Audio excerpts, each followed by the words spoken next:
They say dignity's found in silence. But that morning, when I stood there, holding a shattered bag of groceries, with a woman yelling he stole from my son, silence wasn't an option. And before we go any deeper, I just want to ask you something real quick. Where are you watching from? Drop it in the comments. I want to know who's out there. Because this story, it's not just mine. It could have happened in your neighborhood too. Maybe it already has. The eggs cracked open on the sidewalk. A tomato rolled away, bruised and slow. Her son, Brandon, maybe 22, arms folded like he just won something. He didn't. Not even close. Those are mine, I told him, calm. I just paid. He scoffed. Don't care. My mom said you took too long at the register. We've got ABBQ. This is HOA property anyway. You don't even live here.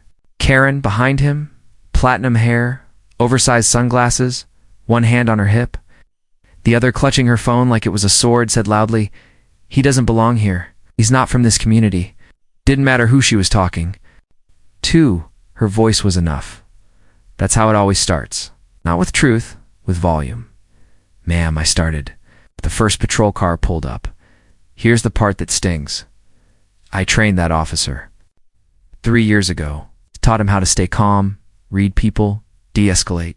He looked right at me, didn't recognize me, and yelled, "Hands where I can see them." I didn't move. I looked down at my groceries. Milk leaking, oranges rolling. Dignity scattered across hot pavement. I raised my hands slowly. Then I spoke, soft, slow. "Badges in my hoodie." He blinked. "Badge?" I pulled it out. "Commander Darren Cole, Metro Police." Everything shifted. The officer's face went pale. Karen's jaw dropped. Her son? He ran. Let's back up. 3 days earlier, I was sipping coffee on my porch. Trooper, my dog, curled up by my feet. The place was small, quiet. Just a rental while I recovered, mentally, emotionally. Divorce had just gone through. I'd stepped back from the force after 20 years, needed space, silence, but silence doesn't live in. HOA land. Karen showed up on day 2, clipboard, sunglasses. "Judgment, you visiting someone?" she asked without looking up. "I live in." "To be," I replied, calm. Always calm. "You're not on the registry." "We don't allow sublets." I nodded. "Talk to the landlord. Lease is clean." She narrowed her eyes. "You look familiar?" Shrugged. "I get that sometimes." Shh. Didn't smile. Just muttered something about keeping an eye. It was Karen, always watching. Okay, always assuming. Let's return to the grocery store again. After I revealed my badge, Karen exploded. "He's lying. He's impersonating an officer. Arrest him." Second officer arrived. Lisa. She recognized me instantly. "Commander Cole?" I nodded. "Hey, Lisa." Karen's voice cracked. Her whole body language shifted. She realized she just tried to weaponize the police against the police, her son. Long gone. But it didn't end there. Back inside the store, the cashier gave me a sad glance and rang up the milk again. "Double bag this time," I joked. She didn't laugh. There's something soul-crushing about being seen as a threat in a place where you're just trying to live. People like Karen see skin color before they see a smile, hear tone before they hear words. But let me be real with you, that's not even the part that hurt the most. 3 hours later, back home, I found a note on my door. "We don't need your kind of trouble here. Just leave no name." But I knew the handwriting. Karen's HOA letters all looked the same, cursive, sharp, deliberate. I sat on the stoop with Trooper. The sky was pink, soft. And for a minute, I thought about quitting. But then Deshaun, my neighbor, walked over. "You all right, Commander?" he asked. "I've been better." He handed me a root beer. We didn't speak for a while. Then he said, "My son's 10. She told him to stop riding his bike yesterday. Said he looked suspicious." I clenched my fist. "That's it," I said. "What are you going to do?" I looked at Trooper. "Be me." Called Grace at the mayor's office, asked for a favor. I never do that, but this time, Exception, Grace, I said. I think you need to audit the Oak Valley HOA. She didn't even ask why. She just said, finally. 3 days later, Karen got her notice. City audit, financials, complaints, discriminatory enforcement. She knocked on my door furious. You? What have you done? I smiled. You said I wasn't from here. Turns out I am. I care. About where I live. She trembled. Rage and fear don't mix well. But I wasn't finished. 6 months ago, before I stepped down, I read a report. Civilian complaint. False police report on a black teenager. Guess who made the call? Karen? It all clicked. That evening, the boy from 1A15, shy, always nods but never speaks, stopped me by the mailbox. You really a cop? He asked. I am. You helped my cousin. At the shelter, 2 years ago, I smiled. How's he doing? Good, clean. Back in school, he talks about you. I swallowed hard. You gonna stay? He asked. I think I will. Good, he said. Karen scares my mom. Then he ran off, and just like that, the fear lifted. Because no matter how loud people like Karen are, ... truth echoes longer. If you've ever been looked at like you don't belong, if your accent, skin, or silence was ever seen as a threat, if you've ever had someone try to dim your light because they couldn't control it, you're not alone. Comment below. Tell me your story. And tell me where you're watching from. I want to see the map of all of us rising together, and if you're still here, keep watching, because what Karen did next. She crossed a line no one should ever cross, and she had no idea just how far. I'd go to protect my peace and this neighborhood.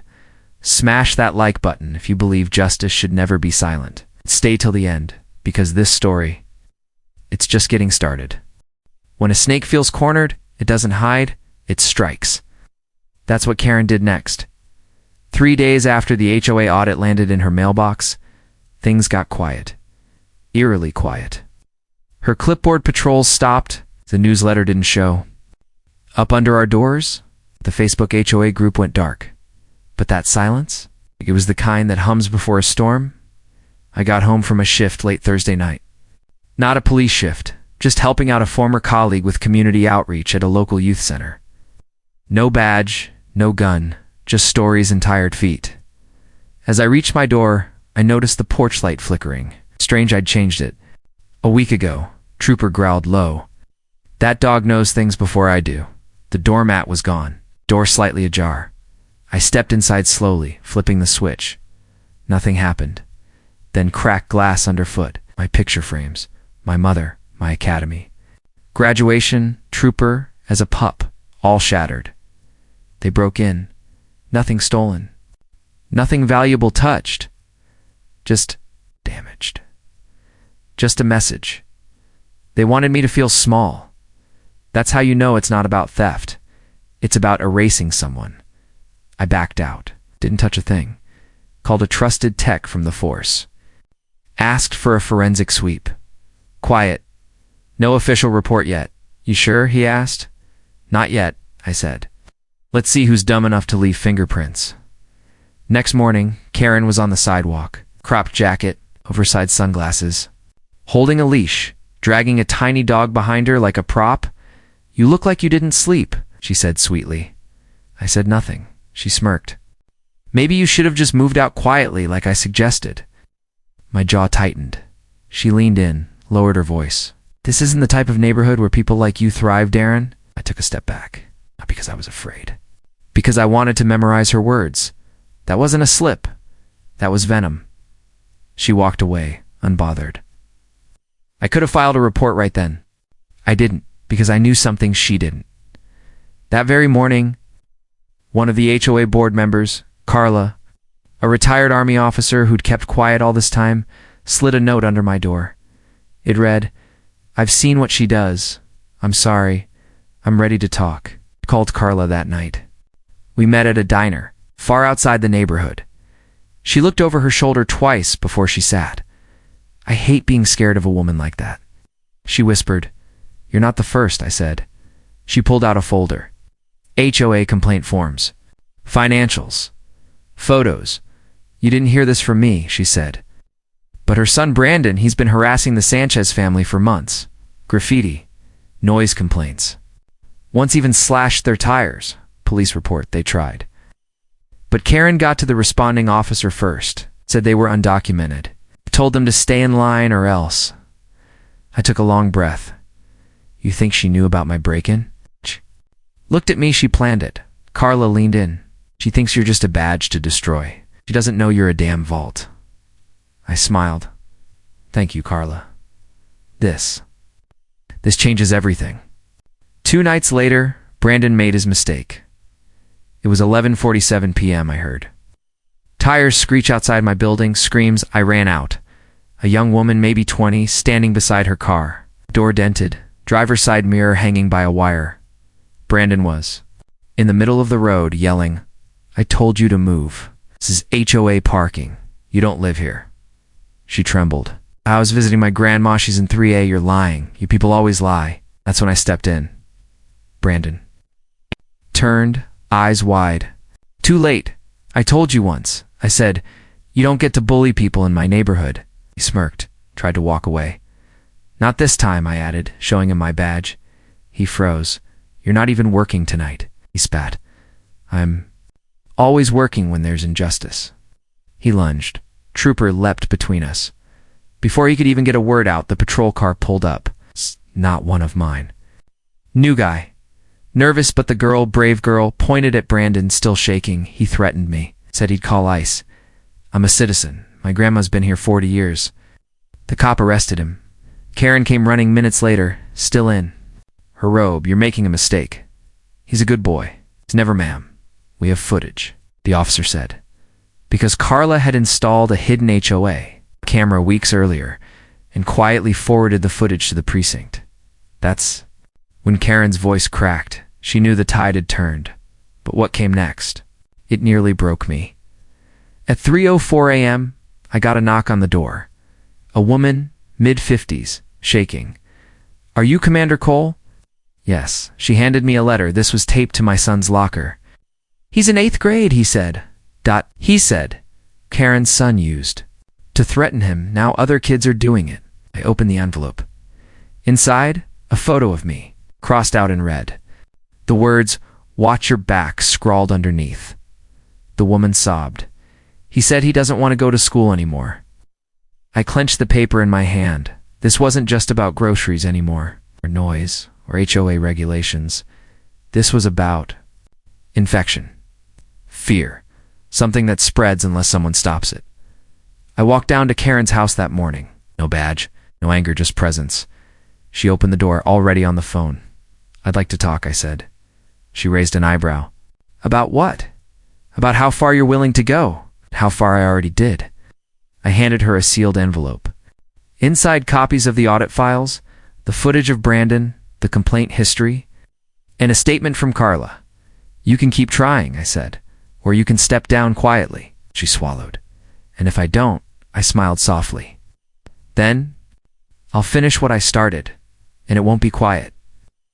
That day, Karen's son was officially charged with harassment, destruction of property, and intimidation.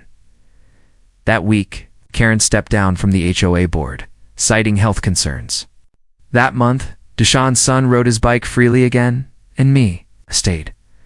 Planted tomatoes again, started free mentorship sessions for teens in the neighborhood. Sometimes, justice doesn't come with sirens. Sometimes it comes with soft voices and strong proof, but none of that would have mattered if I hadn't stayed calm when the world told me to rage.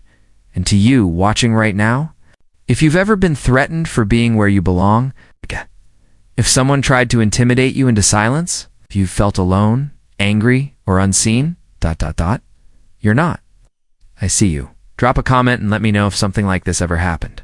To you or someone you love. Let's put names to stories. Let's map this pain and this fight together and keep watching. Because this isn't over. Karen might have stepped down, but the HOA wasn't done. And neither was I.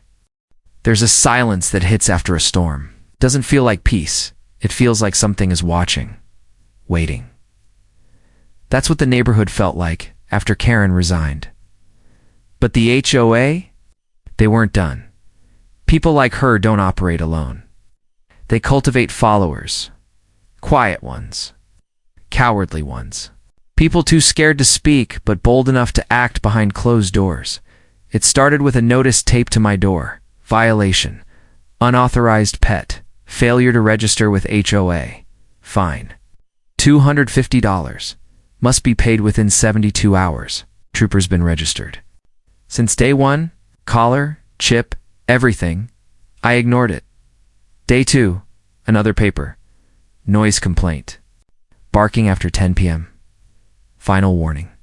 We'd been at the community center until 11. Trooper was asleep when I got home the next morning. It's a letter in the mailbox. No return address. You think you won, but this neighborhood doesn't want you. We never did. I didn't flinch, didn't react, but they weren't trying to provoke anger. They were trying to wear me down. Paper cuts. One after the other, and when that didn't work, they moved to the next phase. Fear. I came home one night to find a legal notice slid under my door. Cease and desist, defamation, and interference with HOA operations. Signed by the HOA's new interim president, Richard Foster, retired banker, known for his fake politeness and real bigotry. He'd been one of Karen's strongest supporters, clipboard crew's quiet general. I read the document line by line. They were accusing me of harassment, public defamation, and inciting unrest within the community. They said I'd intimidated HOA members and manipulated city officials to launch an unjust audit. It was laughable, but not funny, because I knew their game. Most people back down when legal. Jargon enters the chat, but I don't scare that easy. I called Grace at City Hall again. Hey, I said, they're coming at me sideways now. She didn't sound surprised. They're panicking.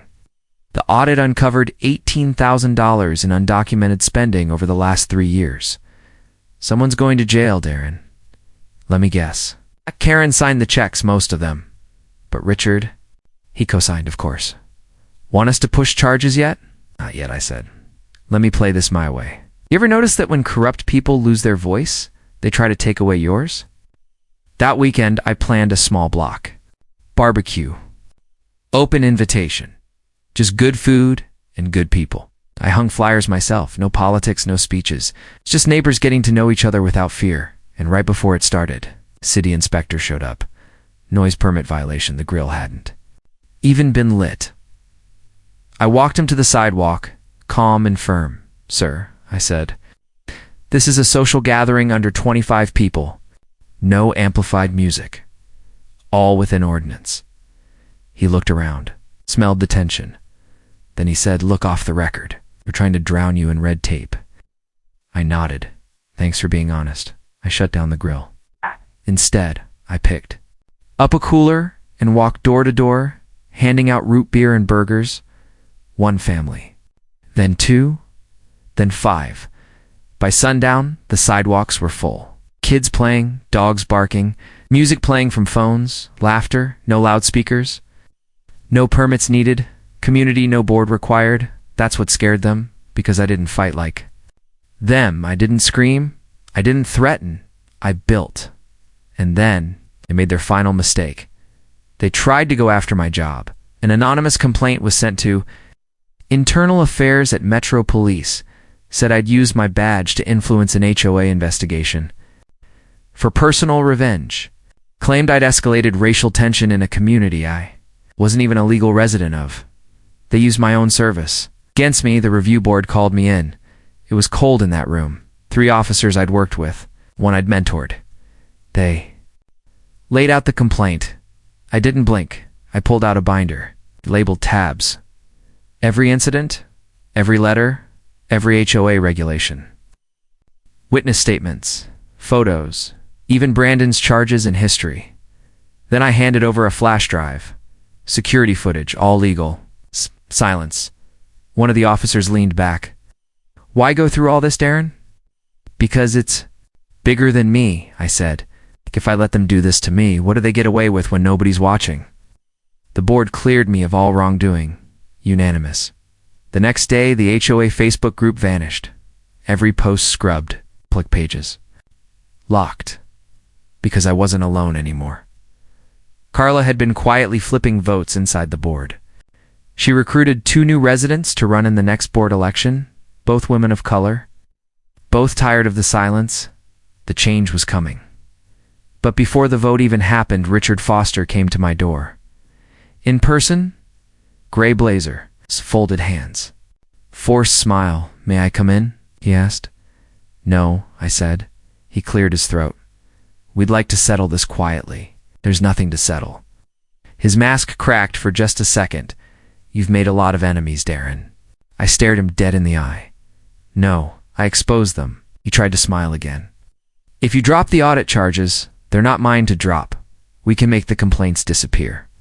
I raised my voice. "So you're admitting they were false?" His eyes widened. Trooper growled behind me. "I suggest you leave," I said. He stepped back. "This isn't over." I leaned in. "It is for you." The board election came 2 weeks later, and something happened I hadn't expected. People I'd never spoken to. Young couples. Elderly neighbors. Single moms. Students. They all showed up. For the first time, a line formed outside the community. Rec center. They voted out the old guard, unanimously. And I didn't even run. I just stood at the back with a root beer and a quiet smile. Sometimes the best revenge is healing in the very place they tried to ruin you afterward. A woman came up. To me, tears in her eyes. "My son wants to be a cop because of you." I knelt down to him. "Promise me something," I said. "Anything," he whispered. "Be kinder than I had to be." He nodded. That night. For the first time in weeks, I slept through. The night, no notes on the door, no knocks, no letters, just troopers snoring and a sky full of quiet. And if you're still watching this, if you've ever felt targeted just for existing, if someone in power tried to use rules to erase your presence, if you've been called too angry, too loud, or too different just for standing your ground, don't let them rewrite your story. Drop a comment and tell me, what's one time you stood tall even when it hurt? Like this video if you believe courage looks a lot like calm persistence. And stay with me because in the final part, comes back. But this time, she's desperate and she makes one final reckless move. One that almost cost me everything, but also revealed who was secretly behind her all along. You won't want to miss it. They say the final sting always comes from the tail. And just when I thought things had settled, Karen reminded me who she really was. It started with a birthday. Deshaun's son Jaden turned 11. The whole block came out. Balloons, folding chairs, music in the distance. We had a bounce house. No drama. Just joy. And just like that, she reappeared, Karen, lurking near the entrance of the rec center in a beige trench coat. Like she was auditioning for a 90s thriller. Her sunglasses were gone this time, just eyes full of fire. She didn't approach me, not yet, but the next morning, I got a knock, not on the door, on the window. A brick smashed through my front window. No note, no sound. Just shattered glass and the echo of something desperate. I didn't call the police. I just picked up the pieces, because I knew she wanted fear. She wanted a reaction, but I had something else planned. 3 days later, I got a call from Grace at City Hall. "You sitting down?" She asked. "Depends. She's filed a civil suit." I blinked. For what? Defamation. Harassment. Claims your presence has caused her emotional distress and financial hardship. I laughed once. Sharp. She really filed. She did. And she's got a lawyer. Who? Grace sighed. That's when she said the name. Officer Glenn. I froze. He was one of mine. Or so I thought. I'd trained him 6 years ago. Saw promise in him. He was polite, quick to learn, always knew how to keep his boots polished and his answers cleaner. But apparently while I was mentoring him, Karen was recruiting him. Turns out Glenn's father was on the original HOA incorporation team. Old money, old thinking. Karen's been close to their family for years. And Glenn? He'd been feeding her information the whole time. From the moment I stepped foot into Oak Valley, she knew who I was, because he told her. My stomach dropped. I called. Lisa, the officer who backed me up at the grocery store? One of the good ones. I need to know how deep this goes, I said. She didn't hesitate. I'm on it. Oh. Within hours, she had records, emails, internal messages. One particularly damning audio file. It was Glenn, laughing, telling Karen, "Don't worry, he won't last here. He's not their kind of cop." Their kind. 2 words that burned like acid. He wasn't just helping her. He was hoping. Karen didn't come back to the neighborhood physically, but her presence did. Flyers on car windshields, anonymous social media posts, rumors spreading like wildfire. Ex-commander under investigation. Troublemaker trying to take over HOA. Just another angry man playing victim. Been fighting her lies. Now I had to fight hers. And his. The court hearing was set for 2 weeks later. I had a choice. Settle quietly and disappear, or stand and speak. You already know which one I picked. When the day came, I wore my best uniform. Not out of ego, out of remembrance. For the badge. For the people I served. For who I still was. Karen sat across the courtroom, smug. Glenn by her side. Suit too big for his shoulders? Her attorney launched into a theatrical speech about emotional trauma, disruption of community peace, and unwarranted reputation attacks. They painted me as the aggressor, as a power-drunk retiree, who had nothing better to do than stir up chaos. Then it was my turn. I didn't yell. I didn't rattle papers or storm the bench. I just told the truth. I started from the groceries, the accusation, the badge, the silence that followed. Then I walked them through the audit, the forged complaints, the break-in, the brick dock. The betrayal. I played Glenn's recording. Karen went pale. Glenn stiffened. The judge asked for silence in the courtroom. I ended with this. I didn't come here to destroy a neighborhood. I came here to rest in one. But I won't be silent when power is used to bully, to erase, to control. I didn't choose this fight. It came to my doorstep, literally, and I opened the door. The room was still. Then came the ruling. Case dismissed. Countersuit accepted. Criminal charges against Karen and Glenn recommended for city review. It was over. No cameras. No press, but justice doesn't always need applause. That night, I walked the block with Trooper. People clapped from porches, kids waved. Deshaun hugged me tight. You didn't just win for you, he said. You won for all of us. Even Carla teared up. Never seen a neighborhood change like this, I nodded. We didn't change it, we reclaimed it. A week later, Glenn resigned from the force. No retirement ceremony, just an empty desk and a faded nameplate, Karen. She moved out. No goodbye. Just an overloaded U-Haul and a neighbor watching from her window, whispering about damn time, eh? Month passed.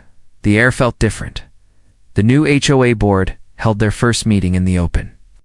Everyone invited, transparent, fair. I didn't speak. I just listened. Because sometimes leadership is knowing when to step back and let others rise.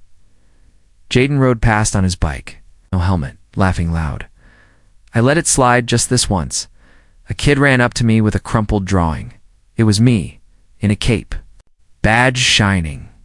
You're like a superhero, he said. I knelt down, smiled. It's not a superhero, buddy. Just someone who didn't give up, okay? And to you, still watching this? You've been with me through it all. The groceries, the lies, the storms. You've seen what it takes to hold your ground when the world tries to push you off it. If you've ever been made to feel like you don't belong because of how you speak, where you're from, who you love, or what you believe, let this be your reminder. You belong. Drop a comment and tell me. What's one place you claimed back in your life even when people told you not to? Like this video if you believe silence is never the answer when injustice knocks, and share this story because someone out there needs to know they're not alone. This isn't just about an HOA. This is about courage, about community, and about never letting someone else tell you what you're worth. I was accused. I was targeted. But in the end, stood my ground, and and I'm still standing.